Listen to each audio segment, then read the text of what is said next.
A cena já é familiar. Durante os últimos 22 anos, o ônibus espacial completou mais de 100 viagens ao espaço.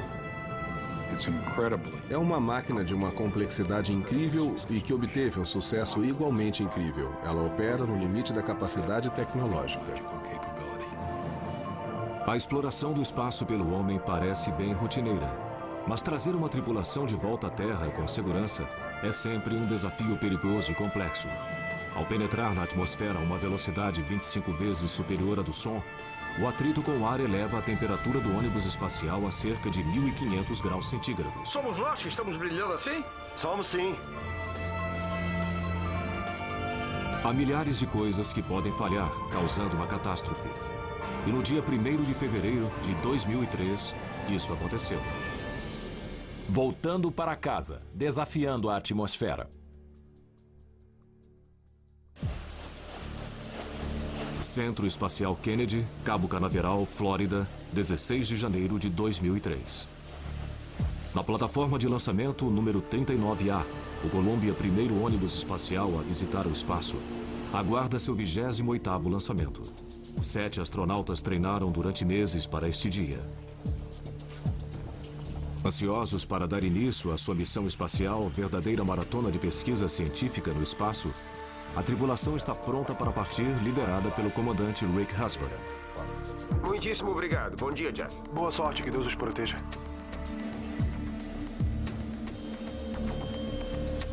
Sequência automática de partida autorizada. Os computadores de bordo do Columbia passam a ter controle primário sobre todas as funções críticas do veículo. 10, 9, 8, 7. Autorizada a partida do motor principal. 5, 4, 3, 2, 1. Ignição positiva dos foguetes auxiliares. E o Columbia decola. Às 10h39 da manhã, o Columbia e sua tripulação rasgam o céu azul claro do amanhecer.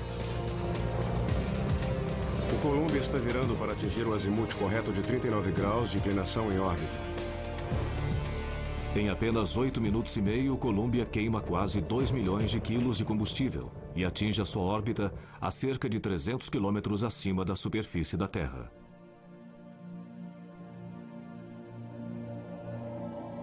A bordo estão o comandante Rick Husband, o piloto Willie McCool e os especialistas em missões espaciais Dave Brown, Kalpana Chawla e Laura Clark. Estão também fazendo parte da missão o comandante da carga Mike Anderson e o especialista em cargas espaciais Alan Vermon, da Agência Espacial Israelense. Durante as 2 semanas seguintes, eles trabalharam 24 horas por dia em 2 turnos que se alternavam. Conduziram um número recorde de 80 experiências, todas dedicadas à pesquisa nas ciências físicas, biológicas e espaciais. A missão foi um tremendo sucesso.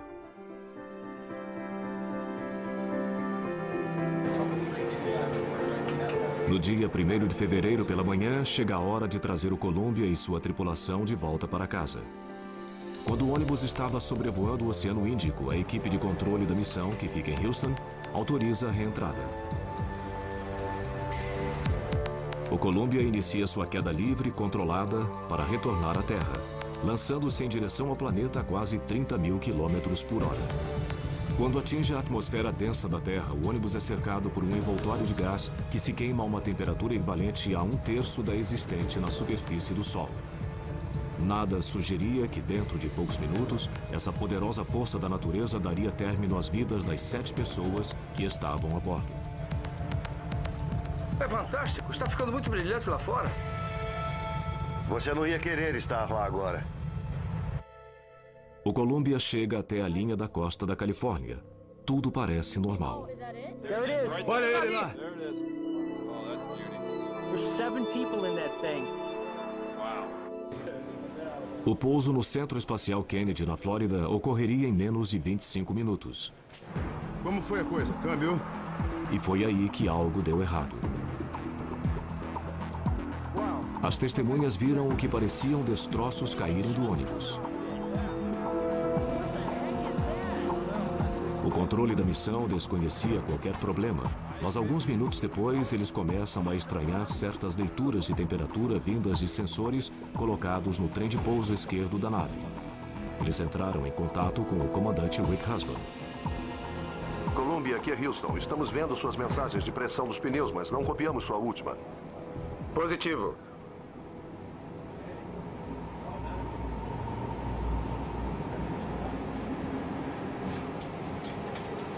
E aí, silêncio.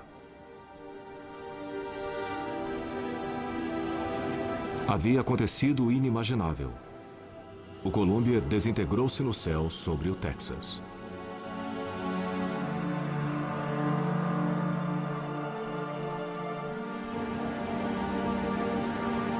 Não houve sobreviventes. Para um país que já estava emocionalmente perturbado pelas ameaças de terrorismo e uma possível guerra contra o Iraque, a perda do Columbia e seus 7 tripulantes foi um golpe devastador. O senador Bill Nelson, eleito pela Flórida, é membro da Comissão de Comércio, Ciência e Transporte do Senado norte-americano. Ele já foi astronauta do ônibus espacial. Os eventos de 1º de fevereiro trouxeram tristes memórias a ele. Eu me sinto totalmente desamparado. Me lembra de como eu me sentia há quase que exatamente 17 anos, quando vimos as imagens da explosão do Challenger, que ocorreu apenas 10 dias depois de eu ter retornado à Terra. Eu vi aquilo tudo cair sem qualquer possibilidade de recurso no Oceano Atlântico. Desta vez, 17 anos depois, estamos vendo os pedaços do Columbia caírem inapelavelmente na Terra.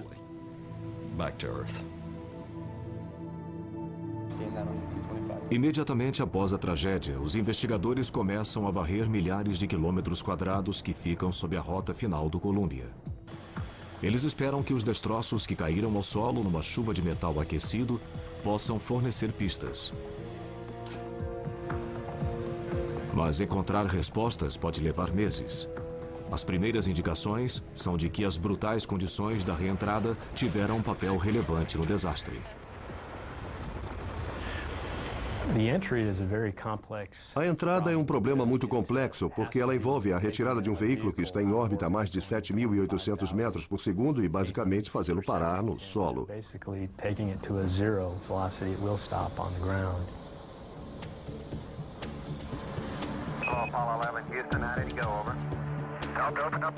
A possibilidade de uma catástrofe durante a reentrada preocupa os engenheiros e cientistas desde os primórdios das viagens espaciais.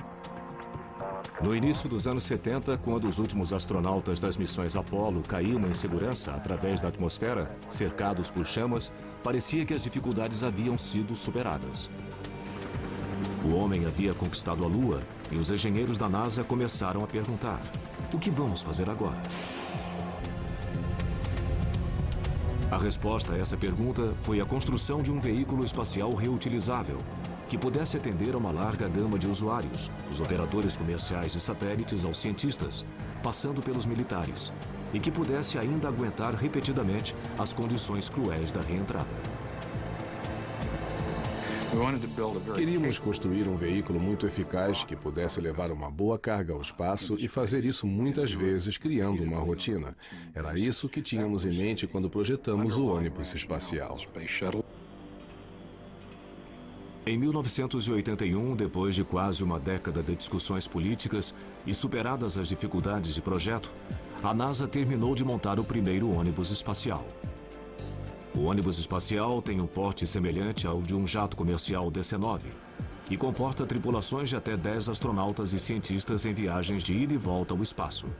Seu compartimento de carga é capaz de transportar cerca de 30 toneladas e tem espaço suficiente para carregar satélites para a condução de experiências científicas e serve ainda como plataforma para a construção da Estação Espacial Internacional. Mas para garantir o retorno seguro da carga e da tripulação, o ônibus não pode simplesmente deixar sua órbita e cair no oceano, como faziam as cápsulas Apollo que o antecederam. Uma vez dentro da atmosfera, ele deve planar por milhares de quilômetros e pousar numa pista normal. Sua sustentação é fornecida pelas asas em delta, capazes de resistir a velocidades hipersônicas. Na primavera de 1981, o protótipo passou com louvor pelo teste final.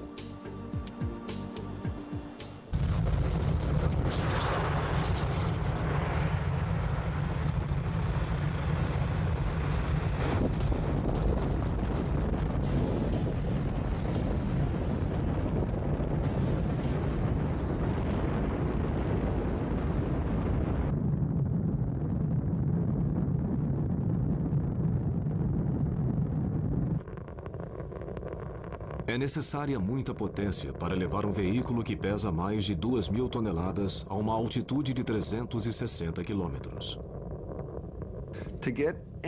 Para colocar qualquer coisa em órbita, você tem de fazer duas coisas: chegar a centenas de quilômetros acima da superfície da Terra e depois atingir uma velocidade suficiente para permanecer em órbita, ao invés de cair de volta na Terra. A quantidade de energia contida no ônibus espacial completamente abastecido é semelhante à liberada por uma pequena explosão atômica. A cada lançamento pode-se sentir a potência bruta, é acachapante e, claro, a gente fica ali sentado, rezando para que nada dê errado, porque administrar toda aquela potência exige muito da tecnologia disponível. São necessárias 2.000 toneladas de combustível de foguete para empurrar o ônibus até sua órbita e para que ele atinja a velocidade necessária para contrabalançar a poderosa força da gravidade da Terra. Para permanecer em órbita, você tem de estar a quase 29.000 quilômetros por hora. Significa percorrer uns 8 quilômetros a cada segundo. Depois que atinge a órbita, não há nada que reduza a sua velocidade. Aí se desligam os motores e você perde seu peso, não sente mais a gravidade. Não há mais qualquer aceleração. Você permanece a uma velocidade constante, dando voltas em torno da Terra. Mas para voltar para casa, o ônibus tem de reduzir quase toda essa velocidade e tem de fazer isso sem usar potência própria. Toda aquela velocidade e energia tem de ser gastas pelo atrito com o ar da atmosfera, o chamado arrasto aerodinâmico. É a única maneira de perder a velocidade. Se você estiver numa canoa e colocar a lâmina do remo em posição perpendicular ao casco da canoa, isso reduz a velocidade do bote e a isso se chama de arrasto. A diferença é que o ônibus está se deslocando pela atmosfera a 25 vezes a velocidade do som. Bater em moléculas de ar a uma velocidade dessas cria um atrito tremendo e forma gases superaquecidos. Durante a reentrada, você está atravessando a atmosfera a milhares de metros por segundo. Você está a uma velocidade hipersônica. O gás fora do ônibus está a milhares de graus. É como se o ônibus estivesse sendo aquecido por um maçarico. Para a tripulação dentro da nave que brilha, o show de luzes é fascinante. Nós é que estamos brilhando desse jeito? Que coisa! Isso é espetacular! A visão pode ser espetacular, mas o ar superaquecido, cuja temperatura chega a 1.500 graus, pode ser fatal. No dia 1º de fevereiro de 2003, os 7 astronautas que estavam a bordo do ônibus espacial Columbia perderam suas vidas quando retornavam à Terra. Essa foi a primeira tragédia enfrentada pela NASA durante um procedimento de reentrada. Conduzir um veículo sem motor, que se desloca a 8 km por segundo, para fora de órbita e levá-lo até uma pista de pouso pré-determinada do outro lado do mundo, não tem nada de rotineiro. As antigas cápsulas Mercury, Gemini e Apollo eram equipadas com paraquedas. Podiam aterrissar em qualquer ponto do oceano e por isso o alvo delas era enorme. Já com o ônibus, ou você pousa numa pista e tem que ser uma pista bem longa, por isso você só pode pousar num número limitado de pistas em todo o mundo ou vai se dar mal. Para voltar para casa, o ônibus utiliza a força da gravidade para conduzi-lo até a atmosfera. Mas para deixar a sua órbita e começar sua descida em direção à Terra, o ônibus ainda precisa perder velocidade, mas não muita. Para alterarmos nossa órbita o suficiente para que a parte mais baixa da órbita intercepte a atmosfera, temos que reduzir a velocidade por apenas umas poucas centenas de metros por segundo. É só um pequeno percentual e é uma alteração bem pequena em termos de energia total, mas é o que muda tudo, porque uma vez que a órbita intercepte a atmosfera, você começa a esbarrar numa porção de moléculas de ar que criam muito atrito e fazem você perder velocidade rapidinho.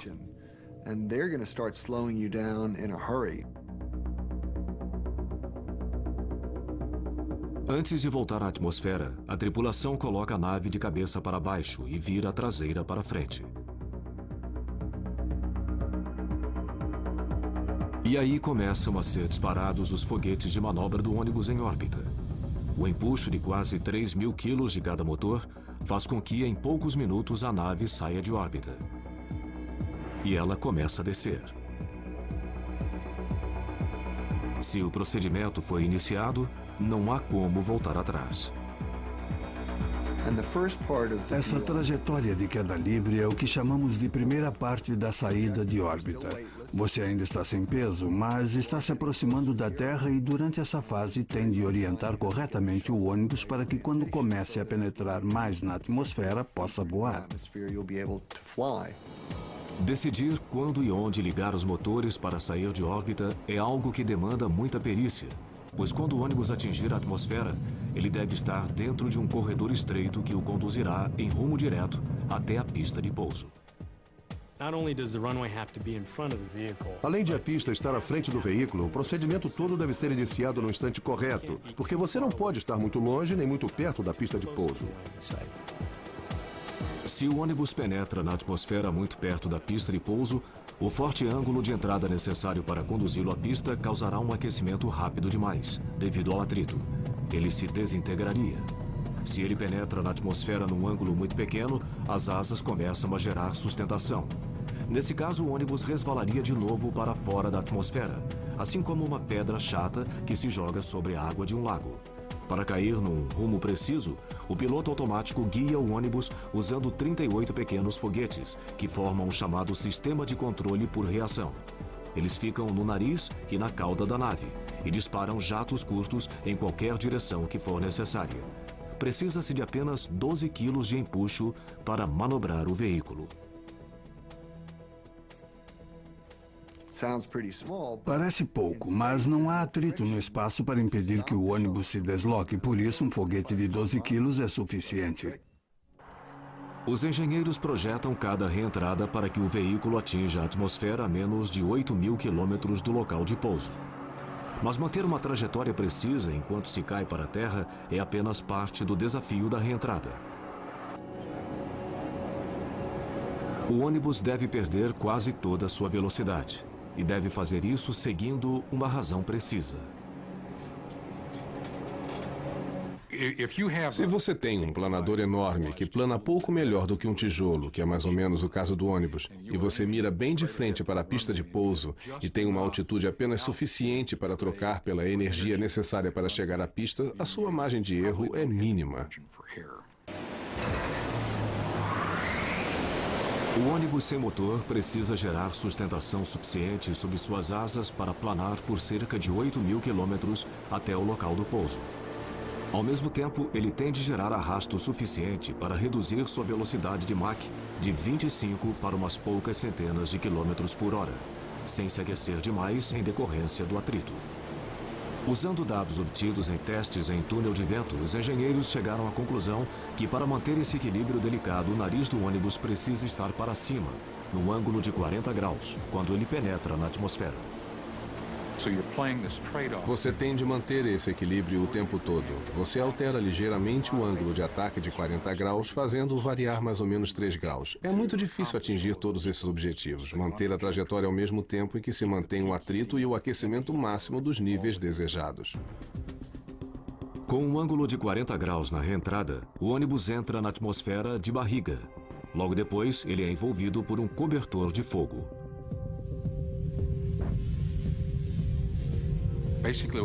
O que acontece é que você vem tão depressa que se forma uma onda de choque. É como uma marola que se forma na proa de um navio, mas amplificado umas 10.000 vezes. As moléculas de ar são espremidas umas contra as outras, cada vez mais perto, e o ar fica cada vez mais denso, até que elas não conseguem mais sair do caminho. O calor gerado por todo esse atrito arrebenta as moléculas de ar. Tudo que sobra são partículas carregadas chamadas de plasma, que envolvem a nave. Em certas áreas da superfície, a temperatura chega a quase 1.500 graus. Mas a onda de choque em si, que flui a menos de 1 metro do ônibus, é muito mais quente. É a mesma temperatura da superfície do Sol. Para quem a assiste, é uma experiência visual espetacular. Ver essa onda de choque e perceber essa incrível quantidade de energia que o cerca. E você está sentado dentro desse meteorito que atravessa a atmosfera e chega à Terra.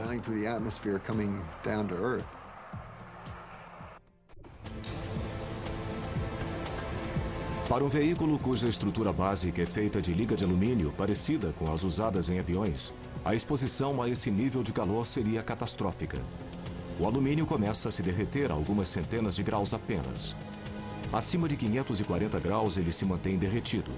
Para proteger a nave e sua tripulação, os engenheiros tiveram de inventar uma maneira para isolar a estrutura desse calor mortal.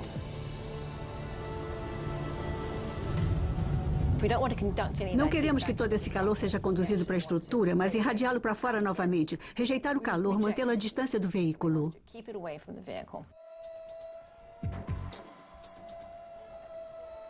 E isso requer um sistema de proteção térmica capaz de resistir a temperaturas de até 1.500 graus.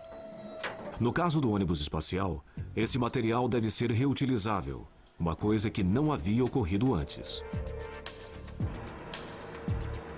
Nos primeiros anos do programa espacial norte-americano, as cápsulas Mercury, Gemini e Apollo eram cobertas por um produto à base de carbono e plástico chamado de ablativo.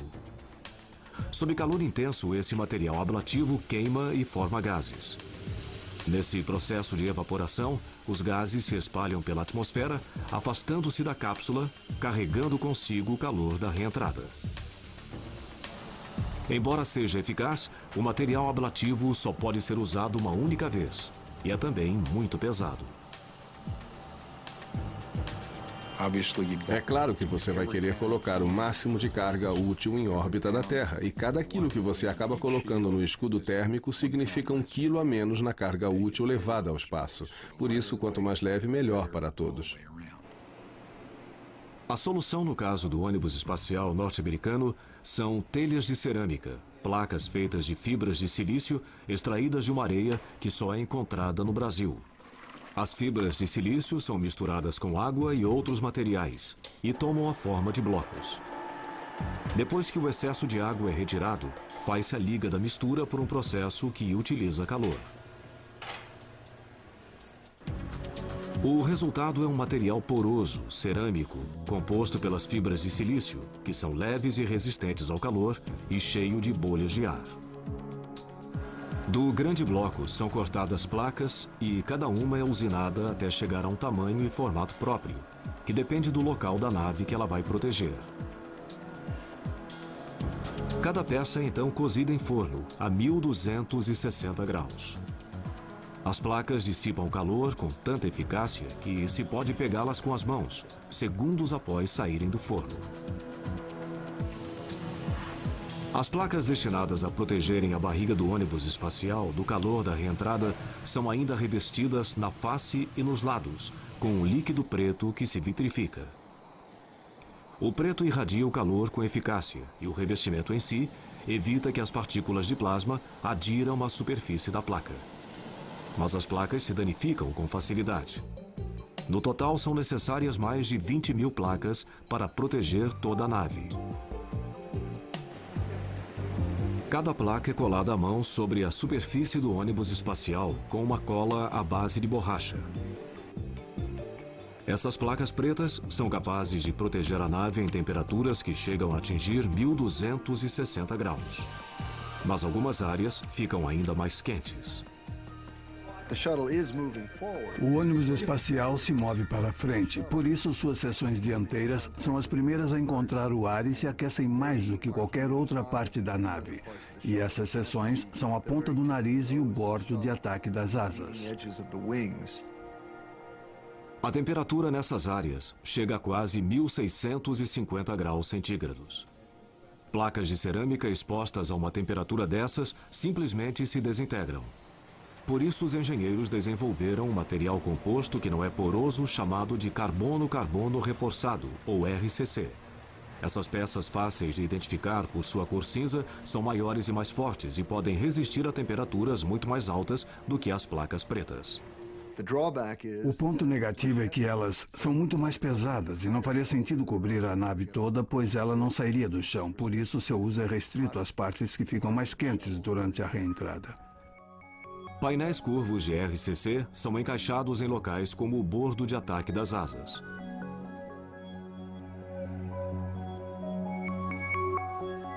Fitas de vedação chamadas de T-seals são usadas para preencher os espaços entre os painéis. Atrás dos painéis fica o material de isolamento, a última barreira usada para evitar que o calor atinja a asa, que é de alumínio. Esse sistema de proteção térmica é exigido ao máximo, sem que o ônibus espacial penetre na atmosfera. O atrito e o calor chegam aos seus pontos máximos durante a queda da nave, de uma altitude de 120 mil metros para 60 mil metros.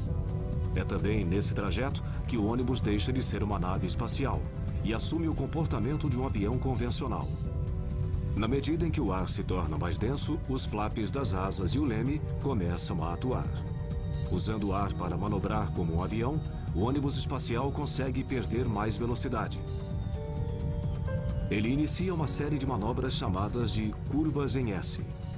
Com o nariz para cima, ainda no ângulo de 40 graus, o ônibus espacial faz uma curva forte para um lado. A sustentação do ar sob as asas delta leva o ônibus a centenas de quilômetros para fora de sua direção de voo. As curvas em S gastam energia porque você está voando uma distância maior para chegar à pista de pouso. Está trocando energia pela distância para chegar à pista. E se voa uma distância maior, se livra do excesso de energia. Com muito prazer. Usando uma combinação de asas, leme e o sistema de controle por reação, o ônibus continua a fazer essas curvas, virando à esquerda e à direita da linha que o levará ao centro da pista de pouso. Realizar essas manobras a velocidades hipersônicas, ao mesmo tempo em que se mantém um rumo preciso, exige muita atenção e ajustes constantes. No mundo perfeito, o fluxo de ar seria igual sobre as duas asas, mas no mundo real ele nunca o é. Há sempre leves perturbações causadas por uma placa mais áspera ou por uma perturbação da atmosfera e acaba tendo uma pequena diferença. 15 a 19 rajadas. Essas diferenças podem afetar a capacidade do ônibus de manter o rumo certo. O ônibus conta com o auxílio de computadores sofisticados para corrigir qualquer distúrbio. Eles calculam o arrasto, a velocidade, o ângulo de ataque e a altitude 40 vezes por segundo. Se o ônibus se desviar da rota, mesmo que ligeiramente, o sistema ajusta os flaps ou dispara os jatos de controle por reação para manter o curso. Quando o ônibus se aproxima do local de pouso e sua velocidade passa a ser menor do que a do som, o ângulo de ataque de 40 graus é reduzido consideravelmente, mas a administração da energia continua a ser crítica. Você está na rota e o equilíbrio de energia está correto. Ainda falta 1 minuto e tudo parece perfeito. Os engenheiros e os pesquisadores se valem mais uma vez de testes em túnel de vento para determinar o ângulo de ataque correto para o pouso. Eles descobriram que se o ângulo de ataque do ônibus é reduzido para 0 grau, o ângulo utilizado pelos aviões comerciais, o fluxo de ar não cria o arrasto necessário. O ônibus pousaria com velocidade excessiva, ou ele voaria por sobre a pista toda, ou destruiria seu trem de pouso quando tocasse o solo.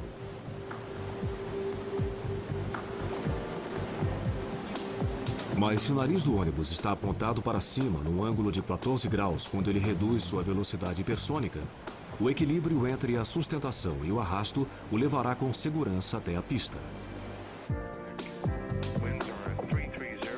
Dado que o veículo não tem um motor ativo, ele não pode abortar um pouso nem ser dirigido para outra pista. Ele só tem uma chance para acertar.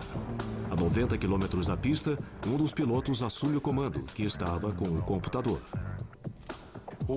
A nossa experiência de muitos anos mostra que o computador pode realmente controlar as velocidades hipersônicas com mais precisão do que um piloto faria, já que a altitude é menor, ocorre o oposto. Um piloto executa melhor as manobras de aproximação final. Em menos de 1 hora, a partir do momento do disparo dos foguetes que o tiram de órbita, o ônibus espacial e sua tripulação dão meia volta ao mundo. Ele teve sua velocidade reduzida de 25 vezes a velocidade do som para poucas centenas de quilômetros por hora e pousa com precisão no local pré-determinado. É uma cena que já foi repetida 111 vezes desde 1981. Mas quando o ônibus espacial Columbia fazia essa viagem costumeira, no dia 1º de fevereiro de 2003, alguma coisa terrível ocorreu em algum ponto de sua rota. Durante a reentrada, a tripulação do ônibus espacial é lançada através da atmosfera a 8 km por segundo, cercada por um cobertor de fogo. Chegar em segurança à pista de pouso parece uma tarefa impossível. Tudo que se relaciona com viagens espaciais exige muito esforço. Cada detalhe tem de estar absolutamente correto. Estamos tentando dominar um ambiente extremamente hostil que não perdoa qualquer tipo de erro.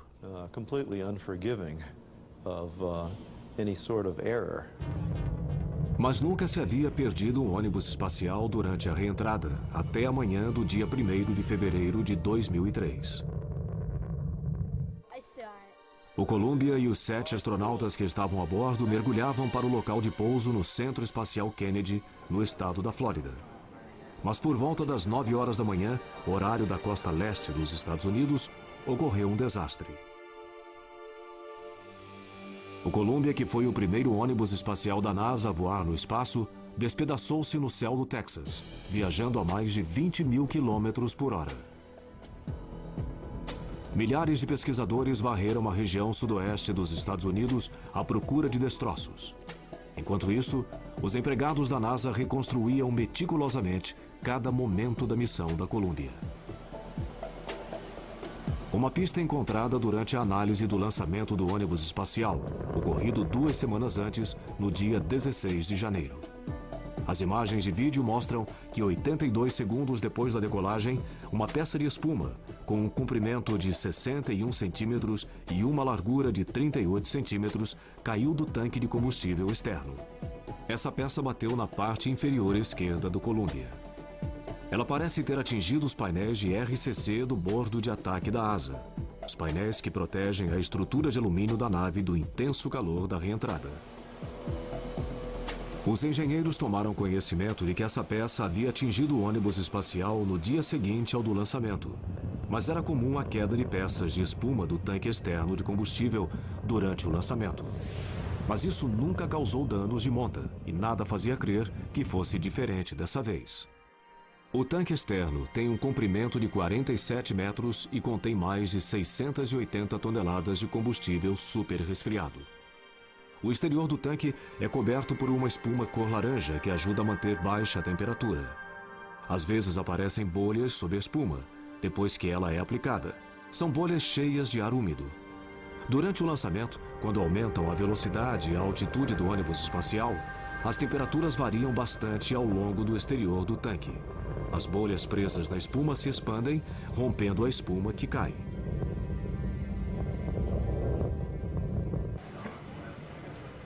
Os investigadores talvez nunca consigam descobrir até que ponto o pedaço de espuma contribuiu para a perda do Columbia. Mas uma coisa é certa: o sistema de proteção térmica da asa esquerda do ônibus espacial foi danificado de maneira crítica antes da reentrada. As imagens de radar tomadas por satélites no dia seguinte ao do lançamento dão apoio a essa teoria. Depois de uma manobra rotineira executada pelo Columbia, os satélites detectam uma ocorrência pouco usual. Um objeto mais ou menos do tamanho de um caderno flutuando e se afastando da nave. Os investigadores acham que esse objeto pode ter sido um pedaço da asa esquerda do Columbia, uma peça danificada na véspera pelo pedaço de espuma que se soltou. Naquele momento, ninguém deu maior importância às possíveis consequências do que se via nas imagens de radar.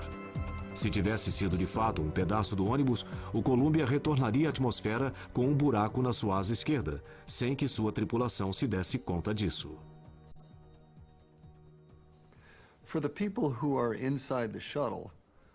Quem está dentro de um ônibus espacial pode ver certas partes da nave, mas não pode ver outras. Se você tem um braço manipulador a bordo, equipado com uma câmera de vídeo, pode ver partes do ônibus que não são visíveis de dentro da cabine. Como nessa missão não estavam previstos passeios no espaço, o braço manipulador que poderia ser usado para a inspeção de danos não estava a bordo do Columbia. No sábado, dia 1º de fevereiro, o controle da missão se prepara para trazer a tripulação de volta. Às 8h15 da manhã, começam a serem disparados os foguetes do sistema de controle por reação. 2 minutos e 38 segundos depois, o ônibus espacial inicia sua queda livre, controlada, em direção à Terra. Com o veículo viajando a cerca de 29 km por hora, o computador de bordo dirige o veículo para o corredor estreito que o levaria à pista de pouso. O nariz da nave ainda está levantado, no ângulo de 40 graus. Ao sobrevoar o Havaí, a 120 mil metros de altitude, o ônibus espacial penetra na atmosfera e começa a se aquecer. Dentro do Columbia, a reentrada parece estar ocorrendo como prevista. Os 4 tripulantes que estão sentados na cabine de pilotagem ficam maravilhados com o show de luzes. É fantástico, está ficando muito brilhante lá fora. É. Mas o problema já começa a ocorrer lá fora. Às 8 horas 48 minutos e 39 segundos, a leitura de sensores colocados atrás de um dos painéis de RCC da asa esquerda indica um aquecimento anormal. Mas essa leitura só é registrada no gravador de dados do computador de bordo do Columbia. Ninguém sabia desse aumento de temperatura até que o gravador foi recuperado num morro no Texas, muitas semanas depois. O aumento de temperatura é consistente com a entrada de plasma por uma abertura na asa esquerda do ônibus espacial. Ao se aproximar da linha da costa da Califórnia, o Columbia inicia uma série programada de curvas em S para perder mais velocidade. A nave está agora no ponto máximo de aquecimento e a brecha na sua asa deve estar se expandindo. No controle da missão, os computadores detectam um acréscimo mínimo de temperatura na linha de óleo de freio do trem de pouso principal esquerdo. Mas a variação é muito pequena para sugerir que ocorreria um desastre. Quando o ônibus espacial sobrevoa os céus da região oeste dos Estados Unidos, algumas testemunhas presenciam uma visão horrível. Há destroços em chamas se soltando da nave. Olha aqueles pedaços caindo dele. Que diabo é aquilo? Eu não sei. Os 7 astronautas a bordo provavelmente não estavam sabendo que o ônibus espacial estava se desintegrando. Com o plasma continuando a penetrar, é provável que a estrutura de alumínio da asa tenha começado a empenar.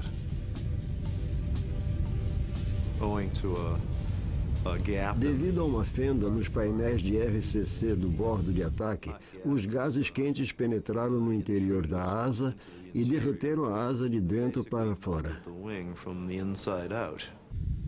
A asa começa a perder seu formato aerodinâmico. As placas e outros materiais se soltam. Ainda assim, os jatos do sistema de controle mantêm o Columbia na rota. Sobre o estado do Novo México, o veículo vira para a esquerda, como planejado. A essa altura, o plasma chega ao poço da roda do trem de pouso esquerdo. A pressão do pneu do Columbia vai a 0. Os alarmes começam a soar. O controle da missão entra em contato com o comandante Rick Husband. Columbia, estamos vendo suas mensagens de pressão dos pneus, mas não copiamos a sua última. Positivo. Cessa toda a comunicação. De acordo com os dados recuperados, menos de 1 minuto depois, os jatos do sistema de controle por reação perdem a batalha e já não conseguem manter o Columbia e sua tripulação na rota. Se há deformação estrutural permanente por calor, ela torna totalmente impossível controlar o veículo. E é muito provável que ocorra um movimento de rolagem ou de cambalhotas, destruindo o veículo. Foi o pior que poderia ocorrer. Uma fenda no sistema de proteção térmica do ônibus espacial resultou numa catástrofe. Os destroços se espalharam por milhares de quilômetros quadrados. E 7 astronautas perderam a vida.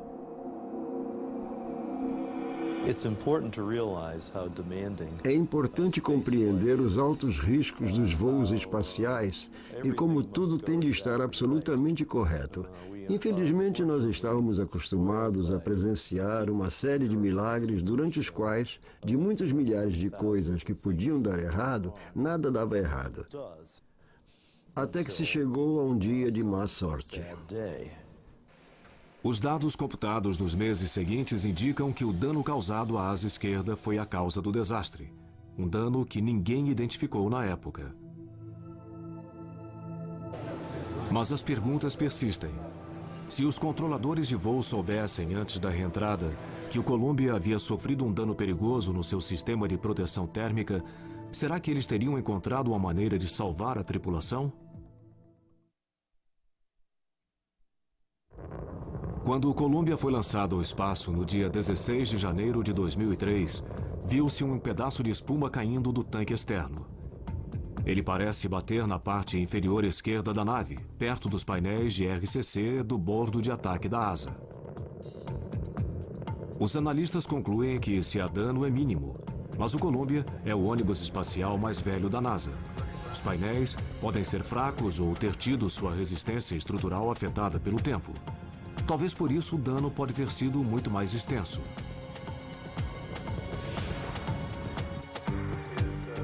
A pergunta persiste. Mesmo que os controladores da missão estivessem a par do dano antes de a nave retornar à Terra, eles poderiam ter salvo a tripulação? Em meados de 2003, as autoridades da NASA anunciaram que talvez tivesse sido possível enviar uma missão de resgate. O ônibus espacial Atlantis estava sendo preparado para seu próximo voo e poderia ser lançado rapidamente. Uma vez em órbita, o Atlantis poderia se encontrar com Columbia, que estava danificado. Mas passar uma tripulação de uma nave para outra em órbita é uma manobra complicada e perigosa. Nunca havia sido tentada antes.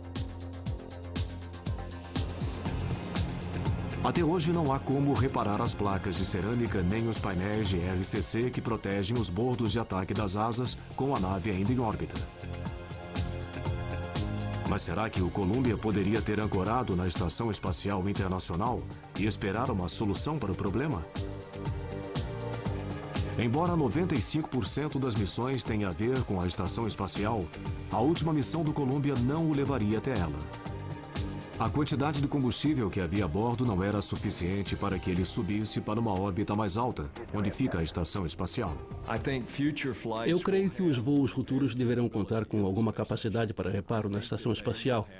Terão de adotar procedimentos para prever uma missão de resgate ou ter combustível a bordo em quantidade suficiente para mudar de órbita e se encontrar com a estação espacial.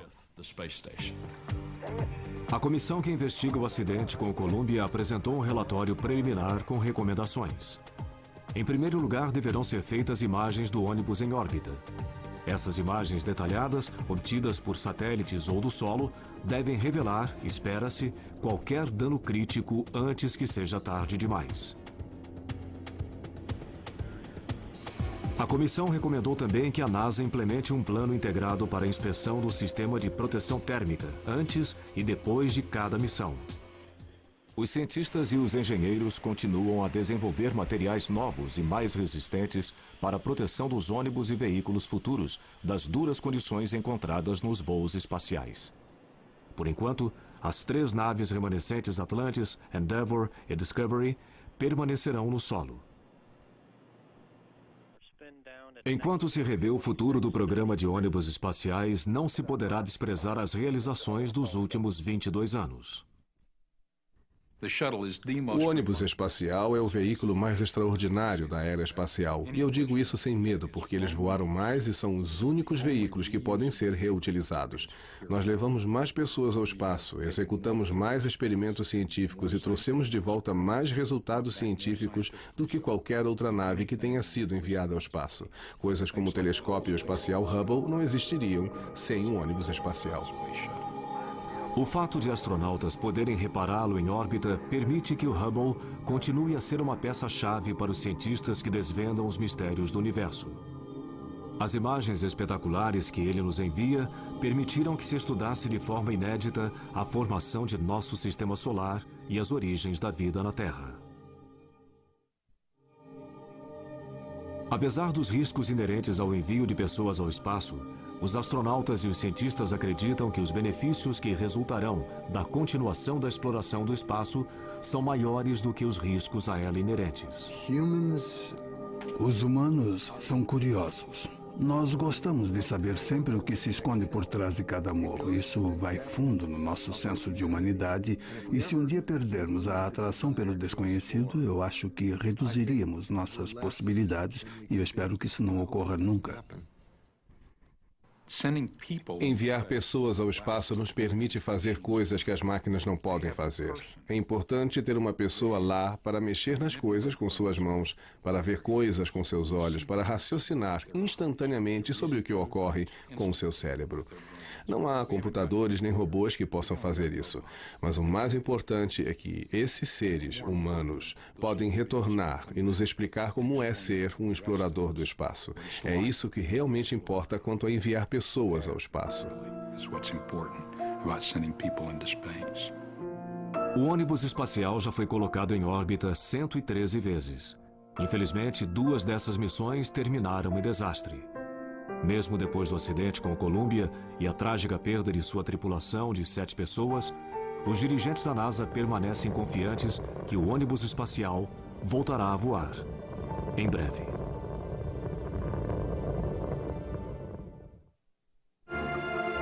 Versão brasileira Sincrovídeo.